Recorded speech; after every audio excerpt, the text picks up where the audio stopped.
Welcome back to Psalms today, looking at Psalm 140.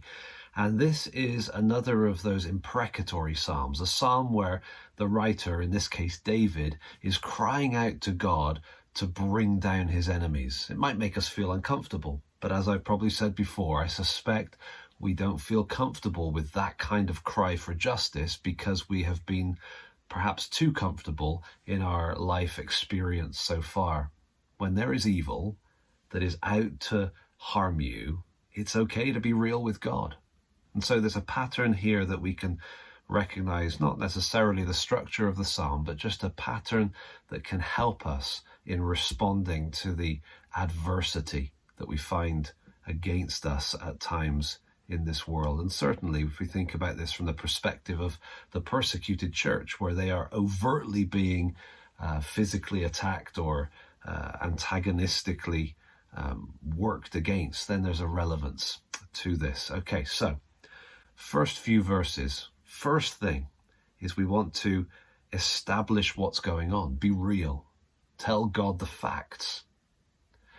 Look at these first 5 verses. You'll notice that there's a lot of very vivid language here, a lot of physical references, which we'll note as we go. Deliver me, O Lord, from evil men. Preserve me from violent men who plan evil things in their heart and stir up wars continually. They make their tongues sharp as a serpent's, and under their lips is the venom of asps. Selah. Guard me, O Lord, from the hands of the wicked. Preserve me from violent men who have planned to trip up my feet. The arrogant have hidden a trap for me, and with cords they have spread a net. Beside the way they have set snares for me. Selah. These first couple of sections here, he really is kind of pausing to ponder, to recognize, to say, this is the situation. There are people who are doing these things, and I am under threat, and it's going to be a cry to God. Now, after verse 8, in the kind of third part of the psalm, he's going to start getting very specific. We're not going to look at that. You'll see that when you read it. But I want us to recognize kind of the setup, if you like, for the go get them God. Okay, so here's the first part. Lord, this is what's happening. This is reality. This is what the wicked are doing. They're making plans and they want to harm your people or us, me. Okay, so reality recognized. And then, most importantly, he focuses in on God. Before asking God to get them, he asks, or he fixes his heart on God. A good pattern for us, right? To say, okay, here's the reality. Here's the evil that is plotted against me and against what's right. Let me focus my heart on you, Lord. And then I want to tell you, go get them. Okay, we might be uncomfortable with that final part, but with these 2 setup parts, perhaps we can go there. Maybe we'll need to.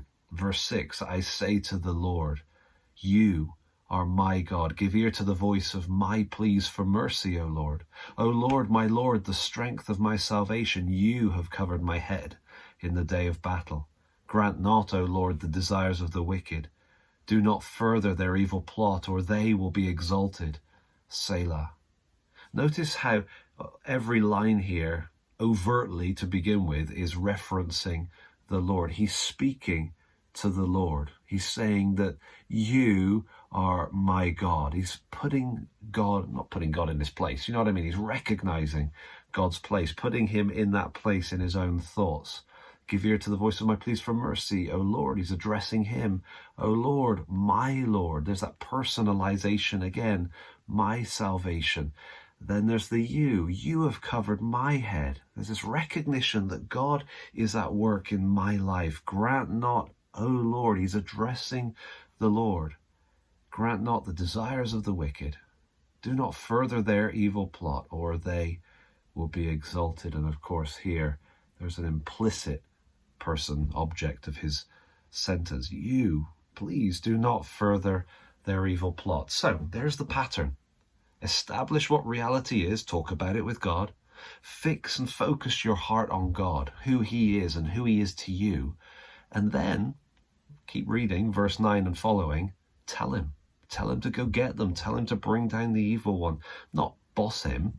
You're pleading with him. It's the voice of my pleas. It's a pleading with God to do something because there is evil that is being planned against what is right. And so there you have it, Psalm 140. Read it through. Imagine being in David's situation. Imagine how the psalm could be relevant in your situation.